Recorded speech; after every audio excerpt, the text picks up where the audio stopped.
بسم الله الرحمن الرحيم. الحمد لله رب العالمين، والصلاة والسلام على أشرف الأنبياء وخاتم المرسلين محمد وعلى آله وصحبه وسلم تسليما كثيرا إلى يوم الدين. أما بعد، ففي هذا المجلس 12 من شرح كتاب العلل الصغير للإمام الترمذي، فنذكر كلام ابن رجب رحمه الله تعالى في ترجمته للعلماء. فترجم أولا لأبي زرعة عمرو بن جرير قال واسمه هرم، وقيل عبد الرحمن قال ابن معين وغيره، وقيل عبد الله وقيل عمرو، وجده جرير بن عبد الله البجلي الكوفي، يروي عن جده جرير عن أبي هريرة وروى عنه إبراهيم النخعي وغيره. قال ابن أبي خيثمة حدثنا أبي حدثنا جرير عن عمارة بن القعقاع قال لي إبراهيم حدثني عن أبي زرعة فإني سألته عن حديث ثم سألته عنه بعد سنتين فما أخرم منه حرفا. وخرجه ابن عدي عن الحسين بن يوسف الفربري عن أبي عيسى الترمذي عن ابن حميد كما خرجه الترمذي ها هنا. ومن الحفاظ ومنهم سالم بن أبي الجعد، واسم أبي الجعد رافع الأشجعي مولاهم الكوفي وهو ثقة متفق على حديثه. وكلام منصور الذي خرجه الترمذي خرجه ابن عدي عن الحسين بن يوسف عن الترمذي، مع أن بعضهم تكلم في سالم بن أبي الجعد. قال ابن جرير حدث ابن حميد حدثنا جرير عن المغيرة قال ثلاثة كانوا لا يعبؤون بحديثهم، فذكر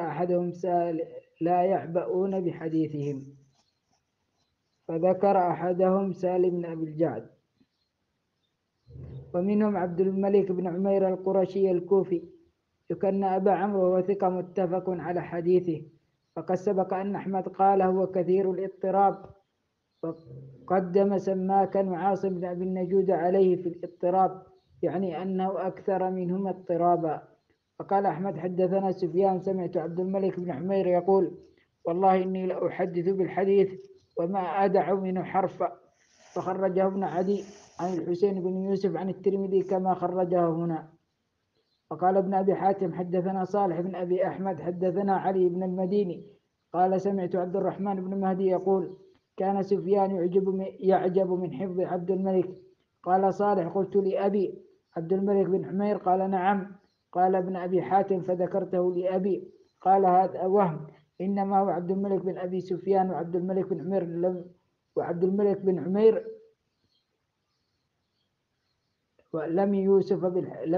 لم يؤسف بالحفظ. ومنهم قتادة بن دعامة السدوسي البصري يكنى أبا الخطاب أحد الأئمة والحفاظ والثقات المتفق على صحة حديثه، وإليه المنتهى في الحفظ والإتقان. أبو هلال عن غالب بن بكر بن عبد الله المزني من سره أن ينظر إلى أحفظ من أدركنا في زمانه وأقدر أن يؤدي الحديث كما سمعه فلينظر إلى قتادة ما رأيت الذي هو أحفظ منه ولا أقدر أن يؤدي الحديث كما سمعه. وقال صعق بن حزن حدثنا زيد أبو عبد الواحد قال سمعت سعيد بن المسيب يقول ما أتاني عراقي أحفظ من قتادة.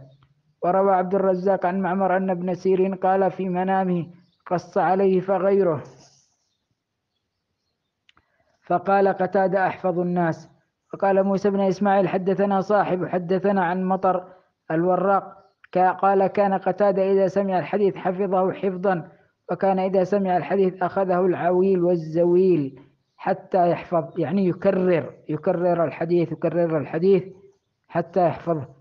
وقال أحمد حدثنا عبد الرزاق عن معمر قال قتادة لسعيد خذ المصحف فعرض عليه سورة البقرة فلم يخط فيها حرفا واحدا، فقال أحكت؟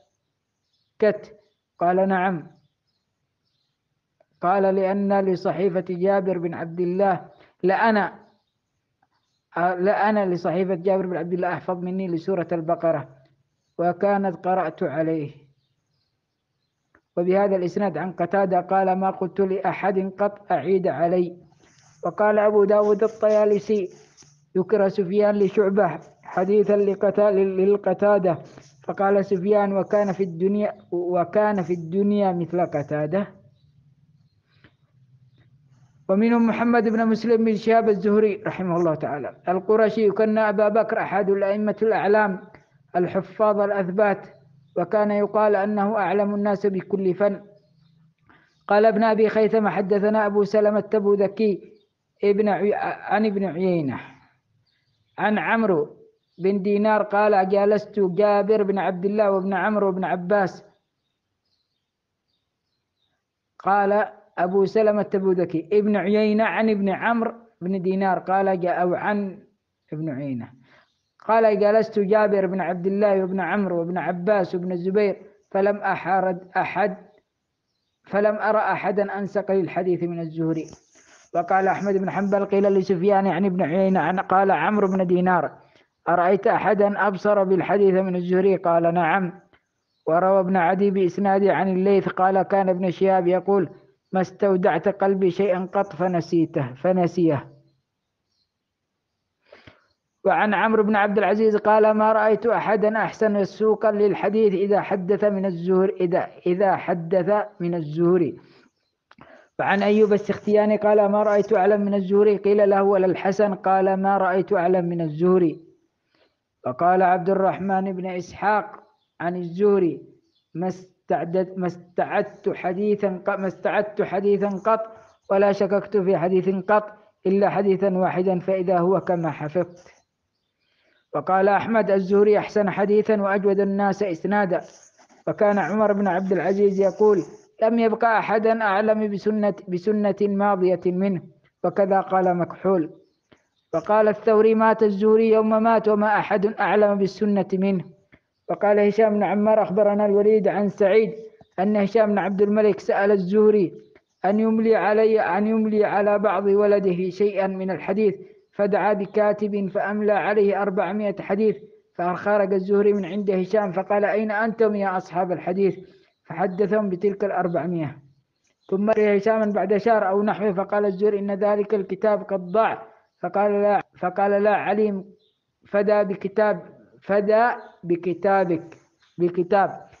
بكتاب فأملاها عليه.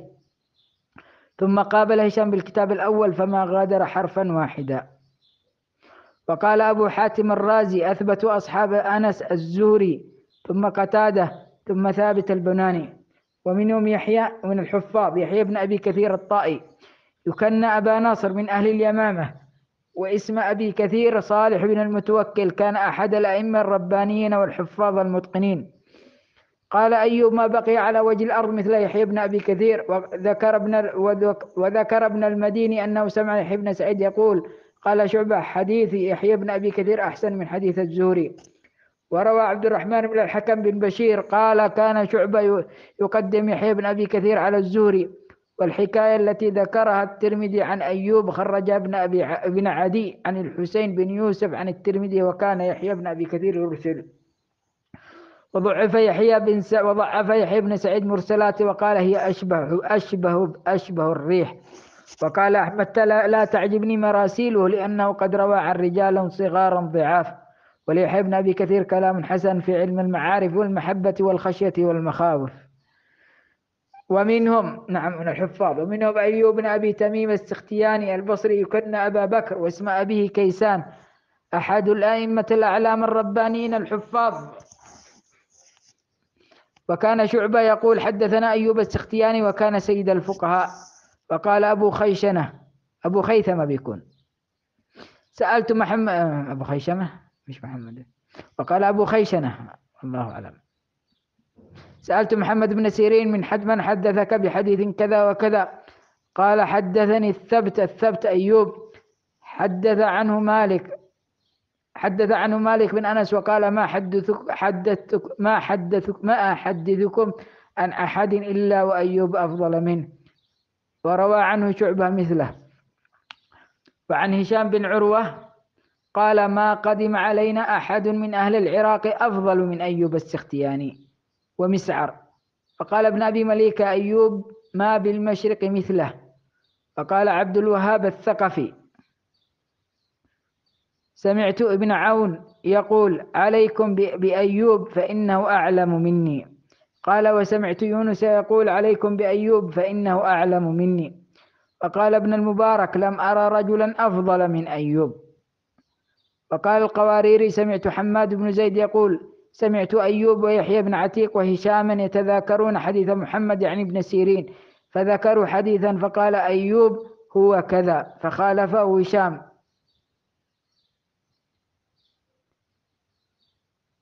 وسحبي ثم لم يقوم حتى رجع إلى حفظ أيوب.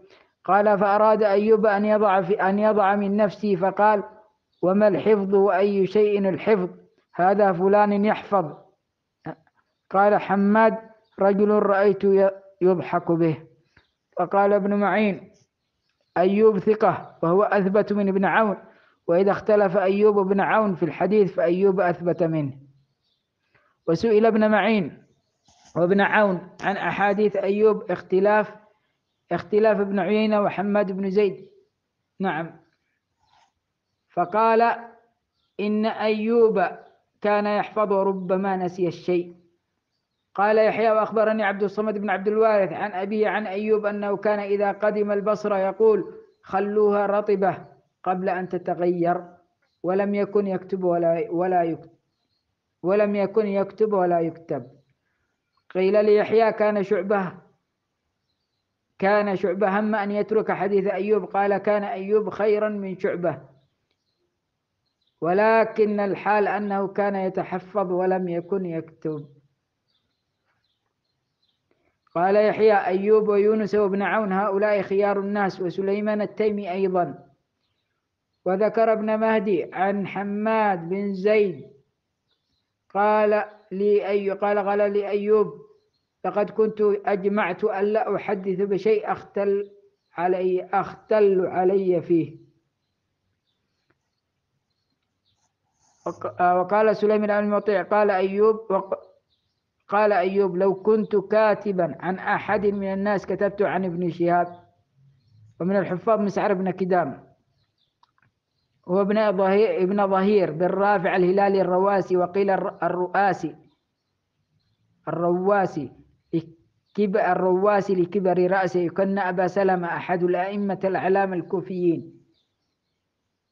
كان هشام بن عروة يقول: ما رأيت بالكوفة مثله. وقال ابن عيينة: ما رأيت أفضل من مسعر. وقال يحيى بن سعيد: ما رأيت مثل مسعر. وكان ابن عيينة يحدث عن مسعر ويقول: كان مسعر من معادن الصدق. فقال الثوري: كنا إذا اختلفنا في شيء سألنا مسعرا. فقال إبراهيم بن سعيد الجوهري: كان شعبة وسفيان إذا اختلفا قال: اذهبا بنا إلى الميزان، يعني مسعر. فقال ابن المديني: قلت ليحيى بن سعيد: أيما أثبت، هشام الدستوائي أو مسعر؟ قال: كان مسعر أثبت. فقال أبو نعيم: ما رأيت أثبت في حديث من مسعر. فقال ابن عيينة: قالوا للأعمش: إن مسعرا يشك في الحديث. قال: شك مسعر أحب إلي من يقين غيره. وروى ابن أبي حاتم بإسناد عن شعبة قال: كنا نسمي مسعرا المصحف، كأنه يريد إتقانه وضبطه. فكان مسعرا قانتا لله مخلصا يجتنب الشهرة ويحب الخمول. وقد نسب إلى شيء من الإرجاء فتكلم فيه الثوري وشريك بسبب ذلك. هذا، وصلى الله وسلم على نبينا محمد وعلى آله وصحبه وسلم تسليما كثيرا. فكان الدرس اليوم قصير لأنه قراءة من كتاب شرح العلل لابن رجب، فنسأل الله سبحانه وتعالى أن يوفقنا ويلهمنا. وصلى الله وسلم على نبينا محمد وعلى آله وصحبه وسلم تسليما كثيرا، وجزاكم الله خير.